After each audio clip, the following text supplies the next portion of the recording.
संजू सॅमसन ते एक प्लेयर नाही आपल्यासाठी, म्हणजे लगाव आहे की ह्या मॅचमध्ये नाही चालला तर पुढच्या मॅचमध्ये चालावं, ह्या मॅच असं काय आपण लगाव करतो त्याच्याबद्दल, पण ते सक्सेस होईना.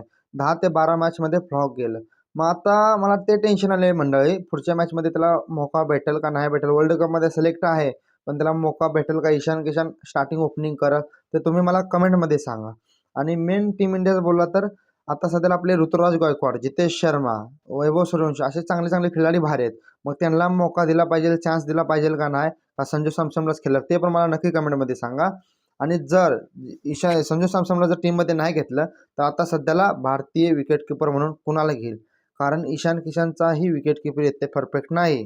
ते बॅटिंग चांगलं करतात, पण सध्याला ते मॅच तीच विकेटकीपर करत आहे, 1-2 कॅच पण सोडला आहे. मग नक्की कुणाला घ्यायला पाहिजे तुम्ही मला कमेंटमध्ये सांगा. आणि संजू सॅमसन वर्ल्ड कपमध्ये जर घेतला तर पहिला सेंचुरी बनलीच पाहिजे, हे कोणाला मनाला वाटतं. सिरियसली ते प्लेअर नाही, मनाला एकदम लागणार नाही. एकदम मी त्याचा फॅन नाही, पण एकदम लगाव आहे त्या प्लेअरपासून, जे एक तरी मॅचमध्ये चांगलं करायलाच.